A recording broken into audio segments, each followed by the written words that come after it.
Hey, hi everyone. This is Ranmay here on your show Coffee with Experts. Today we have Deanna Shimota, the CEO of Growth Mode Marketing with us. Welcome, Deanna, to our show tonight. Thank you. It's great to be here. Great. Deanna, before we move any further and talk about lead generation, demand generation, B2B marketing, I request you to introduce yourself, talk a bit about your journey, about Growth Mode Marketing, and we'll take it forward from there. Yeah. So Growth Mode Marketing is a demand generation agency that helps B2B technology companies break through the clutter of crowded markets so that they can crush their revenue targets. And what that means is we work with a lot of organizations who are on a mission for high growth, and we help them build out those marketing foundations to build a long-term growth strategy through building a demand generation engine for them. Growth Mode Marketing came to be, and we're focused on B2B because that's my background and my former business partner as well. We both came from the B2B space working on the corporate side, and we saw there was an opportunity to help other organizations figure out their path to growth and really focus on getting long-term results for their organizations. Perfect. I just love the way you said crush the targets, crush the revenue targets and stuff. Great. And you mentioned you yourself as a demand gen agency. So what are the most productive ways or the best practices for demand gen in a B2B environment? Yeah, I think when you think about demand gen, one of the things to understand is the difference between lead generation and demand generation. And a lot of marketers today and leaders of organizations look at them and think that those are interchangeable terms and that they mean the same thing. And from my perspective, they're actually very different strategies. So lead generation, when you take a look at that's what companies for the past 5, 10, 15, 20 years have historically been doing, creating marketing programs that are focused on capturing the interest that is currently in the market. And the reality is at any given time, only 5% of companies are likely in market to buy. When there's economic issues and companies are actually tightening their budgets, that number likely goes down to only 1%. That means is you're not doing a lot of marketing to really make an impact with the other 99% of the market that's not currently in market to buy. So with lead generation, think about the cold outreach programs that you're doing, putting forms in front of content. When someone fills it out, you have a sales development rep reaching out, trying to engage with that prospect. You're essentially asking a prospect for a meeting and you're trying to pull them into your sales process. Demand generation on the flip side is about focusing your marketing programs, not just on the 5% that are currently in market, but also the 95% of companies that are not looking to buy right now. And so your marketing programs are focused on building brand awareness and trust in the market to create that demand and ultimately capture it. And so it's not an overnight silver bullet. We're going to build it and the leads are going to just start pouring in. But over time, as you build trust with the way buyers buy today in the B2B space, they start to raise their hand when they actually are in market to buy and they reach out to you. And so on the flip side, instead of you asking them for a meeting and trying to pull them into your sales process, prospects are actually asking you for a meeting and they're inviting you into their buying process. Yeah, absolutely. It's like a long game. And, the difference between, let's say, a branding campaign versus a conversion campaign, it has its difference. A branding campaign goes through and has to walk through the brand, the entire life cycle. It never really stops. And conversion campaigns can kick in as and when needed. So, yeah, I have a very well detailed out. And talking about demand gen and lead gen, like you differentiated them, what do you feel? What are those common mistakes which are being committed by, let's say, agency or marketers or even B2B businesses while creating those campaigns for those B2B environment? The biggest mistake that I see organizations make is focusing only on the short game. And that is like putting all your eggs in the basket of lead generation. I think it's not uncommon for organizations when they have high growth initiatives to be like, okay, we need leads. We need them now. Let's focus on pulling in as many as we can.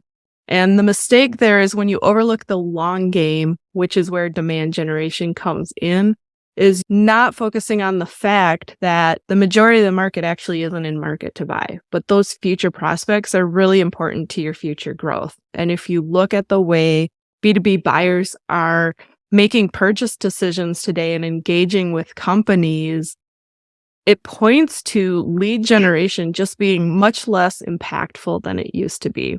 We're moving towards the reality that B2B buyers are completing up to 80% of their purchase decision process through digital avenues before they choose to engage with a sales rep. 72% of B2B buyers would prefer to have zero interactions with a sales rep during the purchase process. And it takes a crazy amount of touchers for a buyer to even engage with the sales rep anymore. So if you take a step back and process that information of, hey, the majority of buyers would prefer to have zero interaction with that sales rep, and they're making a lot of that decision, the vast majority of it, before they raise their hand, that means you've had to have built brand awareness and trust with them before they engage with you, or you're not going to make the short list and you're not going to be part of that decision process. And that makes it really hard then when you're doing lead generation programs and you haven't done the work to build that awareness and trust with those individuals to capture those leads. And so the leads, for a lot of times from pure lead generation programs that are being pulled in, if the focus is quantity, the quality tends to not be there. So, for example, you have a research report that you've invested in that you feel is a really good sales tool for you. You use it for like digital advertising, for example, and you put forms in front of it, hoping to capture people. And then you follow up with that. There's a couple flaws there. One is the assumption that just because they were interested in the content means they're in a buying stage. Most of them aren't. So now your salespeople are on a wild goose chase and they're having really slow sales cycles. The leads are not closing at a good rate. It's a lot of wasted time and effort and money on organizations when that happens. The other issue with doing something like gating that content is there are probably more people that get to that form and bounce than actually fill out the form because they're so like trained to think if I provide my information, I'm going to get bombarded with emails. I'm going to get cold call. It's not worth it to me. And so now as marketers, we've just put an obstacle in front of accessing the content that we want that person to read or watch or listen to that will help convince them, build trust with them, that they want to work with us. It totally defeats the purpose. Yeah, absolutely. And then with B2B buying decisions in B2B environment, the entire buying journey is so long. So in that case, if you're starting really down the line in terms of at the bottom level, it is so much difficult for you to stay relevant during the entire process, forget making the top 3 or top 2, whatever. So that way, if you are creating a brand presence during the entire journey, it creates an image for your brand that it exists, sort of thing. And talking about strong brand presence and how crucial it is for B2B organizations to stay relevant and make an image for themselves. What are some of the key branding strategies that you would recommend for establishing credibility and differentiation in such a competitive market? Yeah, that's a great question. So when I think about demand generation and how an organization really builds that brand awareness and trust, what I always recommend to our clients at Growth Mode Marketing is to build your digital footprint out to become your best sales rep. And that doesn't mean it replaces your sales rep, but if that buyer is making up to 80% of their decision process before they're willing to engage with a sales rep, then your marketing content and your digital footprint have to be robust and really good to help them build that brand awareness and trust and make that decision so your company gets shortlisted. So when building out a demand generation engine, the way that we look at it is there's 3 pillars. There's strategy, there's content, and there's distribution. So under the strategy bucket, I highly recommend defining an ideal customer profile. And this should be the companies that are best fit companies. And I think a lot of organizations can be hesitant because they look at their total addressable market and they're like, we can sell to anybody that needs HR technology in their organization, for example. And the problem with going with that approach is if you're in a really crowded market, you start to blend in with the sea of sameness. And you're not standing out in the crowd. Your message is getting lost. And from a buyer perspective, if you think about it, if I have 20 different vendors reaching out to me offering the same service, it gets overwhelming. I start to price shop. Who's the lowest? It feels like they all offer basically the same features and functionality. But if you have an ideal customer profile where you're niching down within that market, and then you take the next step, which we recommend creating a unique point of view story framework, which really then hyper focuses that message on that ideal customer profile. Imagine now if the 20 different vendors that were marketing to me, one of them was speaking specifically to my industry, my situation, like they really resonated with me and they sounded different. Let's say I'm an HR manager or purchaser at a manufacturing company, and one of the vendors is talking about how they understand managing employees with shift differentials and high turnover and just some of the things that are very specific to a manufacturing company. That's going to resonate with me more than the 19 other that offer the same services, quite frankly, but are talking about it in broader senses because they're trying to appeal to everybody they could possibly sell to. So you've got the ideal customer profile, the unique point of view, and then that third piece of the strategy is building out a content marketing and demand generation plan. And that's really the blueprint of how we're going to build demand in the market and capture it. That second pillar, content, is the fuel of any demand generation engine.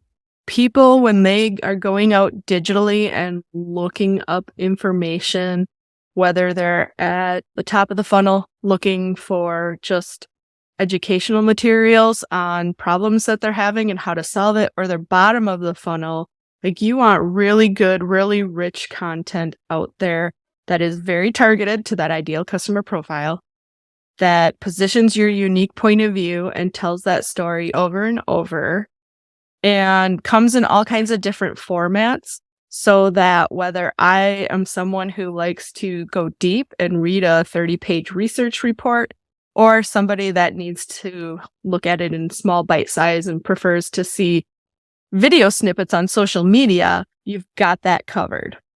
That third pillar then becomes the distribution, and we call it distribution, but really if you think about it, it's how do you get that content out in front of your ideal customer profile in all of the places where they go to seek information. And so it's really the execution of your programs and your campaigns. And I think there are 3 avenues to look at from a distribution standpoint. The first and the obvious one is your own company website. You've got to have enough content on there that if someone is coming in there, it answers the questions that they have. It builds credibility. You have content loops built into there. So it's like an infinite loop of content that they can continue to go deeper and dig into on the topics that they're interested in. Mm-hmm. Basically, your digital storefront. The second avenue to look at is what I call managed channels. And these are marketing channels where you can control what is put out and when. Sometimes people call them owned channels. Sometimes they're rented channels. But think about the things like social media platforms, doing podcasts and webinar series, doing blog articles, even, your email campaigns, your digital advertising, all of those things you get to decide, this is what we're putting out there. This is when we're putting it out there. And the whole point of the managed channels is to build an audience that follows your company, that is interested in continually consuming the content that you're putting out there. And then that third avenue is third-party channels. And if you don't have any brand awareness, you might actually want to start with the third-party channels after your website, because what you're doing with that is tapping into other existing relevant audiences to expand that message. So think about it. If Right. you're in a specific industry that you're targeting, what are the media outlets? Who are the industry influencers? Where are their advertising opportunities? A lot of it is pay to play type of situations, but there's also PR opportunities and content trades and things that you can do in that realm as well. And collectively, if you take your website, your managed channels, and your third-party channels, you can see how you start to build out a really big digital footprint. Yeah, absolutely. I love the point about personalization. While everyone is talking about same functionality, features, same kind of product, their use cases, if you can actually pinpoint and resonate the exact pain points which the client or the prospect is going through, then probably you have higher chances of further having a seat at the table, let's say final stages of the buying process.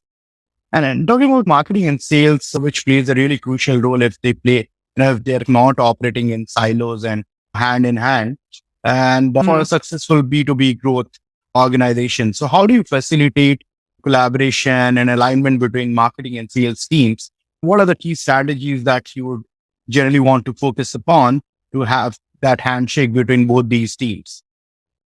I think it is so important for marketing and sales to be aligned on what the strategies are and whose role is what. Because if marketing decides we're doing a demand generation strategy, which is a long-term play, and sales is behind on their numbers, inevitably Absolutely. what happens as sales panics is they come to marketing and they're like, help, we need leads.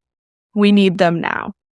And if you tell them, I'm sorry, we're focused on demand generation and we're building out the engine, and in 6 to 12 months, we feel like it's really going to start to deliver, they're not going to be okay with that answer, right? Absolutely. They need help now. And I feel like a lot of times their stress level and their requirements to help move the business forward really influence marketing. And that's where a lot of marketing organizations end up doing what I would call random acts of marketing, meaning they're being very reactive with the best of intentions, of course, but they drop everything. They don't worry about the long-term strategy, and they start to do programs to try to generate leads. Problem being, it becomes a volume game.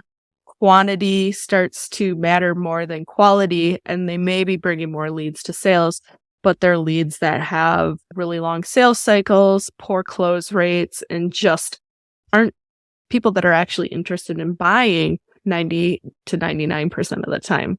And so I think when you're looking at the sales and marketing alignment, it is important to define the roles of, okay, sales, you are working on the in-market opportunities. And marketing is working on building the brand awareness and trust for the opportunities that are not in market yet, while also putting some programs in place to help capture the in-market demand now. And so there's an understanding that, hey, as marketing, we're here to support you. We care about the long-term growth of the company. We're just as invested in the revenue numbers as your sales organization is, and here's how we're going to do it. And by the way, the leads that we do pass to you, we're going to put a much higher standard on it. They've got to demonstrate in-market intent, like actual buying intent, for us to pass them. We're not just going to pass a high quantity over. So I think there are ways to balance it. And the reality is, when you decide to move from a primarily lead generation strategy to a demand generation strategy, you probably can't just turn off lead generation and start the generation and wait the 6 to 9 months for it to really kick in and start to deliver. So you've got to be willing to balance out and have a period where you may be running both efforts simultaneously. But as the demand generation strategy, you give it time, you have the patience to let it work. The lead generation will become less necessary, and the tactics will start to switch from pure lead generation to more of demand capture, which is, okay, we're finding the high intent buyers now. And those are who we're focusing on versus the quantity of leads that we're bringing in. Absolutely. And then the problem arises where actually the marketing team is also running after numbers, how many SQL and all those numbers, MQL and all those leads coming through. Once they start running after numbers like sales people do, that is where the problem arises. And that is where the quality of leads, takes a back seat. It's just numbers flowing out of marketing and getting into sales, and then sales coming back in a circle saying these are not qualified leads and whatever. Yeah. And very nicely mentioned, you have to give those 6, 9 months or 1 year time span or 18 months time span, depending on your industry, on your niche, so that the industry actually gets aware about your brand, and slowly the overall brand positioning sort of kicks in. Yep, absolutely. And once it starts to work, you're going to have no problem convincing the sales team to go along with it, because you're sending better quality leads. And quite frankly, 5 high quality leads are worth so much more than 500 low quality leads, because now your sales team is spending time on the right activities, the right leads. It's no longer a volume game, it's a quality game, and they're finding opportunities that are actually ready to buy. And so over time, you have shorter sales cycles, higher close rates, overall lower customer acquisition costs. And that's how it creates a catalyst for growth, because the longer you're doing this program, it's like a snowball effect. You get the momentum, more people know about you, more people are coming in market as they know about you. It starts to skyrocket your growth. Yeah, and it also keeps the sales team motivated, because they're speaking to the right people in the organization who are actually interested in talking about a product, a service. And that is what true enterprise B2B sales is all about. We're picking up the phone, trying to get a meeting, the other person's not giving you a meeting, you're chasing them and all that game. It kind of demotivates you at the end of the day as well. Yeah, but as business owners, like you mentioned, they should have the vision to spend that amount of time, give that time to both sales and marketing folks while the daily run rate is being maintained. They're not really pressurizing them for those big ticket sales till the time this brand positioning is not there. Right. Yep, totally. Because I think it's so common, like, to create your dream wish list of the accounts you want, right? And historically, it was like, okay, we're going to market the heck out of them. We're going to convince this company to move. If you're going after, let's say, Apple, everybody puts Apple on their list if they're selling enterprise software, right? Okay, but if they're not in market to buy, you're not going to convince them to go make this multi-million-dollar purchase of your technology if they're not already in market. So there's a flaw to the way that we've done sales in the past if that is only who we're chasing. And I'm not saying don't make those wish lists and don't go after the big fish and try to get them, but there's got to be a balance of, okay, who's actually in market? And when you're looking at your ideal customer profile, it is who are the companies that you're most likely to close. And if you're looking at like an ABM campaign, instead of making a list of companies that are just like my wish list, it's got to be a list of companies that have a higher likelihood of actually closing. Because absolutely, they may not have the Apple name, but if they close, that's revenue versus chasing after that pipe. Completely agree. This is what I say to my team, that for us, the big fishes are the ones who closes in a stipulated time period in our sales cycle. And on top of that, gives us that kind of revenue for which we were always striving for to get from XYZ company.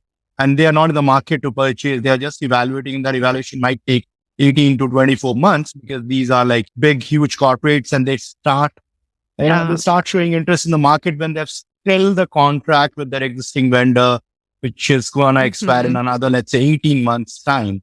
Either you have that kind of time period or bandwidth for your entire sales cycle to run through, or you, like you mentioned, you chase the fishes, which might not be big for the other ones, but big for you if they close soon with low acquisition cost, right kind of value, the stickiness is there, they stick around.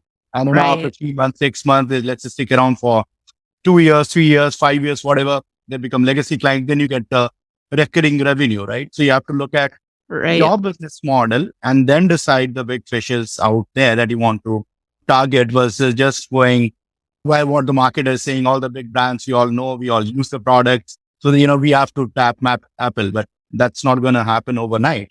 While we have to pay the salaries, we have to run the machine. Right. Yeah.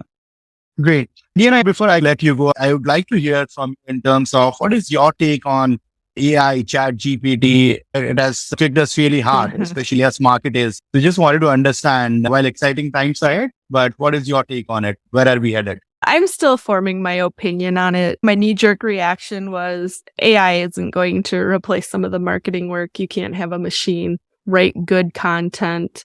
I think as more AI comes out and gets better, the reality is it is going to, if it's not already, become a part of the marketing mix, whether it's Chat GPT or some other tool that's out there. It's amazing what can be done. And I'm not of the mindset that, I don't need a copywriter on my team anymore because we've got Chat GPT. But looking at ways as an organization to more efficiently deliver services to clients so that we can keep costs. And what I mean there is you can take an AI technology, for example, for graphic design purposes. And if the graphic designer or the art director has a vision of what the imagery could be, for example, you can actually go into AI and give all the details of the imagery, and it will come up with all kinds of different ways to represent that and different graphical styles to apply to it, which I think is really helpful if you're that art director to be able to look at the options and create mood boards for clients and go and say, look, here's the different types of styles we could use with this. Here's why I'm thinking about it. Here's how we do it. And finding, okay, that was a task that we could streamline it and present things and then go back and create the original artwork for it once we narrow it down and know what it is. So I think it can save a lot of time and create efficiencies when you're doing those type of things. But I don't think by any means it's to a point where it replaces anybody's job. Yeah, I've felt this. It cannot really be the final product. We made machines, right? So we made robots. It never replaced us because the emotional quotient is not there. Even in the content, if you want to write emails for that matter, if you want to put across something across the table, let's say even to your employees, to your bosses, it just does not portray exactly the emotions. Yeah, it's English comms and grammatically correct stuff out there, but exactly what you want to portray, it is just not there yet. Well, they're claiming, I read an article yesterday, they're claiming that they are there, but still way off as of now, for sure. I mean, if you take Chat GPT as an example, it's a machine. The data out is only as good as the data in. And so what it's doing is regurgitating all these thoughts. And I think there's a lot of implications to think through as marketers around copyright, around accuracy. It's taking all the language in the database and it's mixing it up. And it's not always coming back with accurate stuff. And it's not coming back with unique and creative ideas. It's coming back with everything that already exists because it's using the World Wide Web as its database. So somebody's already said it, and it's if that's what we rely on, there's not going to be an original thought left in the bunch. Yeah, I mean, escaping to the internet, put across the message the way someone would have at some point in time earlier. But that's where it is. Let's see, but exciting times. I can't really avoid it. Need to put it in our armory to fight the battle ahead for sure. Great. Deanna, I really loved having this show with you. Thank you so much for taking out time for the podcast and really appreciate it. And before we wrap this up, I would like you to let our audiences know how do they reach out to you if there is a need. If you're interested in learning more about how to create a catalyst for growth through demand generation, I would say check out Growth Mode Marketing's podcast. It's called the Demand Gen Fix, and you can find it on Apple Podcasts, Spotify, YouTube, basically wherever you get your podcasts. You can also follow me, Deanna Shimota, on LinkedIn. I regularly post insights and best practices on demand generation.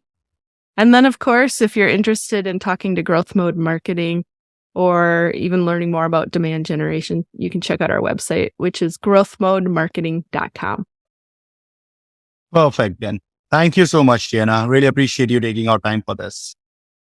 Thank you. I appreciate the opportunity. Thank you.